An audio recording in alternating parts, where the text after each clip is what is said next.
Hey folks, welcome to Bear Mountain today. Well, we thought we'd circle back and show you the no dig asparagus patch and just talk a little bit about, the system that we used here and how it seems to be playing out.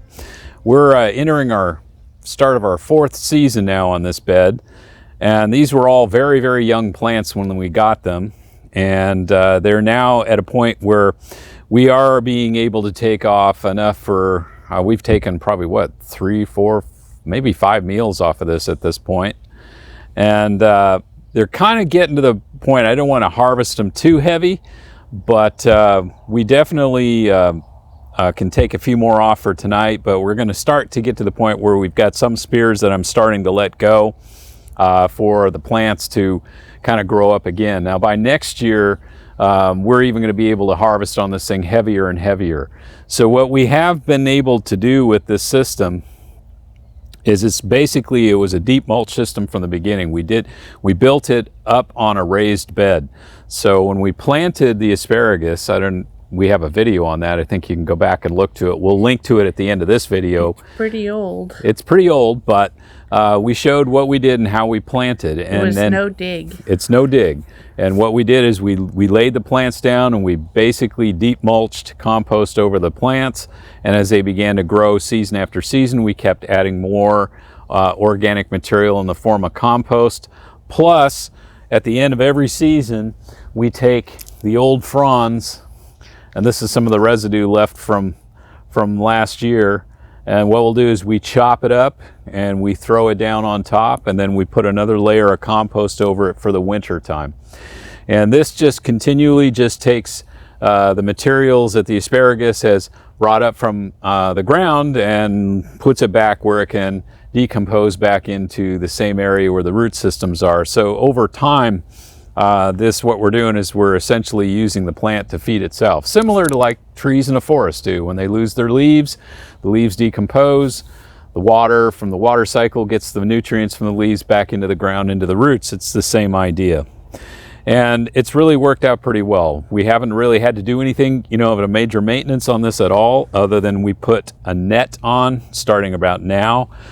We want to put maybe 1, possibly 2 layers of net on this just to keep the fronds from being whipped around by the wind, because as the season progresses, these guys are going to get 5, 6 feet tall, and any kind of wind coming from one direction or another can kind of whip these plants around, and so we want to kind of keep them as steady as we can. We've been blessed. There really hasn't been any insect problems. We haven't noticed any fungal problems or anything of that nature. We don't even fertilize it with any Jadam. This is simply just a really basic composting system with you leaving the crop residue on the top. The only thing that, might be a good trap crop, I don't know if it helps or not, is we have nasturtiums that just keep coming back. Yep. You're absolutely right. That's a good point. I mean, when you look and you focus in, we planted, I think it was almost our first year, I think we planted just on the outside some nasturtiums. Just for color. And they have been coming back on their own. And today's about on the 3rd of May. And you can see, even as cool a spring as we've had, we've got some little baby nasturtiums coming back. And they're we just let them go. And it keeps the roots of the plant, kind of a little bit on the cool side. We have drip irrigation underneath the compost, so it can keep things wet in the summertime if it gets too dry.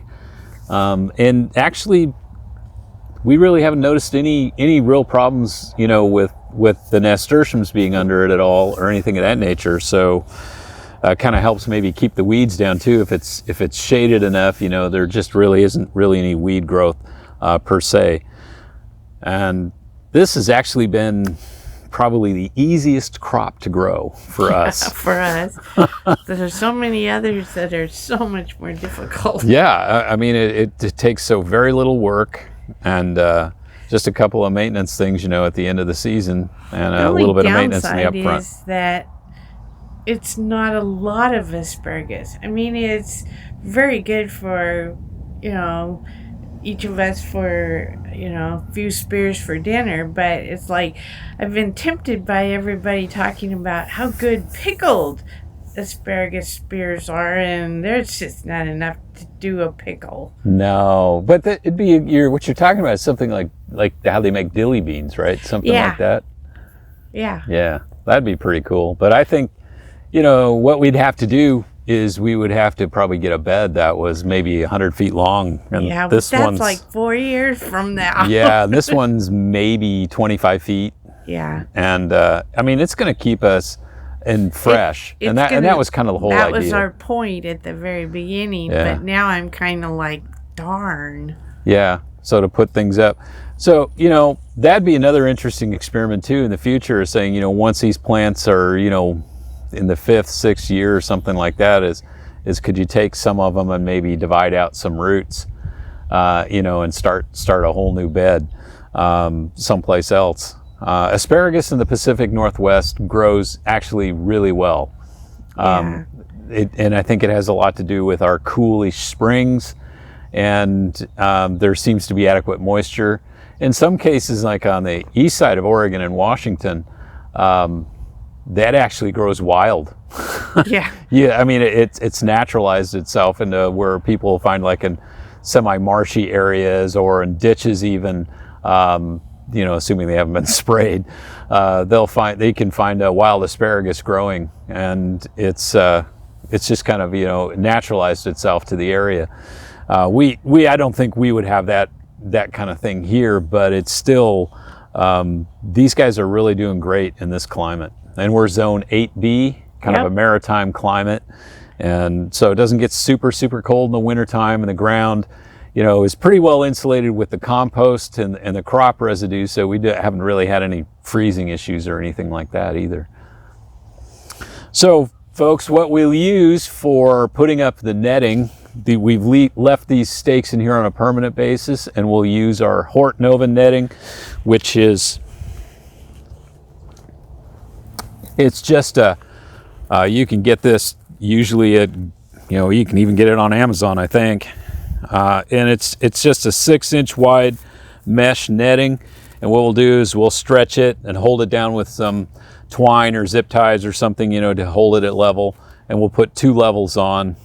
Start the first one now, because as you can see, we've got some spears that are already, we want to get this net up before the spears open up and the fronds open up. And that will, just like we said earlier, keep it, stabilized. But just for a note, if you are using this kind of stuff, you can get it on, I think we have it on our Amazon storefront too, if you wanted to go in and take a look at it. Not sure. But it will definitely put it on there. And it's really useful for tying up lots of stuff, especially things that maybe are adrift. Flowers, it works really well for flowers. It could work great for peas. Using this as kind of a way to suspend peas up or something of that nature. So there's all kinds of uses for it. Any other thoughts? No, other than we get a bowl and we're gonna harvest some for dinner tonight. Yeah. Yep. That's gonna be great. So, as over the next couple of weeks, like I said, we've been taking it. It looks a little sparse because we've been taking spears off of this thing.